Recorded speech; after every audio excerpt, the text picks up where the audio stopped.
সোনা লুকিয়ে লুকিয়ে দেখতে পারে সূর্য রূপার একটা ছবি বুকে জড়িয়ে ধরে কান্নাকাটি করছে। তখন সোনা ভাবে, বাবা, জীবনে তুমি না থেকেও রয়ে গেলে আর আমি থেকেও না থাকার মতো। এদিকে আশ্রমের কাকু রাইকে বলে, তুই যে বললি ওই মহিলাকে আনতে যাবি, তুই এখনে দাঁড়িয়ে রং খেলছিস, উনি কলকাতা থেকে এসেছে। তখন রাই বলে, আমি কলকাতায় কোনো লোকের সামনে যাব না, আর এমনিতে কালকে থেকে আমার পরীক্ষা শুরু হচ্ছে। এরপরে কাকু দীপার সঙ্গে দেখা করে আর বলে, রায় আপনার সঙ্গে দেখা করতে কেমন যেন করছে, আপনি কলকাতা থেকে এসেছেন জন্য সে আপনার সঙ্গে দেখা করবে না। তখন দীপা বলে, আমি বুঝতে পেরেছি গাফিলতি আমাদের তরফ থেকে হয়েছে, তবে এই যে পূজা হচ্ছে সেই প্রসাদ থেকে বাচ্চাদের থেকে বঞ্চিত করবেন না। তখনই কৃষ্ণ বলে, রাই বলে, মেয়েটি অনেক ভালো আছে, তবে একটু রাগী টাইপের। তারপরে দীপা আশ্রমের কাকুকে পরিচয় না জানিয়ে সবাইকে এখানে নিয়ে আসতে বলে। এদিকে দেখা যায় সেনগুপ্ত বাড়িতে ফোন আসলে রত্না দেবী ভাবতে থাকে, এখন তো আর লাবণ্য সেনগুপ্ত নাই, তাই আমি লাবণ্য সেনগুপ্ত মতো ফোনটা তুলব, কিন্তু ফোনটা তুললে ওই পার থেকে কেউ কথা বলে না। তখন সোনা ভাবে হয়তো তার মা ফোন করেছে।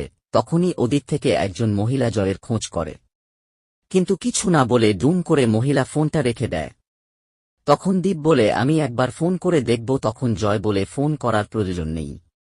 এদিকে উর্মি একটু খেয়াল করে দেখে জয়ের চোখ মুখ কেমন যেন একটা শুকিয়ে গেছে। এইদিকে দেখা যায় আশ্রমের বাচ্চাগুলো একটুও হাঁটা করতে চাচ্ছে না। তখন রাই বলে, কষ্ট করলে কৃষ্ণ মিলে। তখনই কৃষ্ণ রায়ের সামনে এসে বলে, অনেক সময় কষ্ট না করলেও কৃষ্ণ পাওয়া যায়। তারপরে কৃষ্ণ সবাইকে আশ্রমে নিয়ে আসে। তারপরে রাই কৃষ্ণকে বলে, আপনার যদি কোনো কাজ না থাকে তবে আপনি আমার সঙ্গে আসুন, আমার কিন্তু অনেক কাজ আছে। তখন কৃষ্ণ রায়কে বলে, আমারও তো কাজ আছে, একজন মা তার মেয়েকে খুঁজছে, আর মায়ের মনটা মিথ্যা বলবে না। তবে উনি মনে করেন উনার মেয়ে এখানেই রয়েছেন। তারপরে রূপা মনে মনে ভাবছে, এমন কোন মা আছে যে তার মেয়েকে এইভাবে খুঁজছে।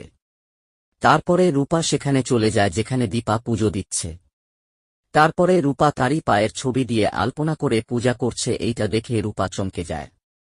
তারপরে রূপা ভাবে, মা, তাহলে তুমি নিজে পরিচয় লুকিয়ে আমাকে এখানে খুঁজতে এসেছ কেন? তুমি আমাকে পুলিশের হাতে তুলে দিবে সেই জন্য। তারপরে দীপা আওয়াজ শুনে পিছনে ঘুরে, তখন রায় সেখান থেকে পালিয়ে যায়। আর দীপা ভাবতে থাকে, এই মেয়েটা আমাকে দেখে বারবার পালিয়ে যাচ্ছে, তার মানে এই মেয়েটাই কি আমার রূপা, আমার হারিয়ে যাওয়ার রূপা, আমার মেয়ে। এরপরে দীপা রূপার দিকে ছুটে গেলে ঠাকুর মশাই দীপাকে আটকে দিয়ে বলে, আপনি যদি এই মতো অবস্থায় এখান থেকে উঠে যান তাহলে এতগুলো বাচ্চা অভুক্ত থেকে যাবে। এদিকে কৃষ্ণ রূপাকে ডাকাডাকি করে, আর রূপা ভাবে, আমি কারো সামনে আসব না, আর আমি কাউকে বুঝতে দেব না যে আমি রূপা।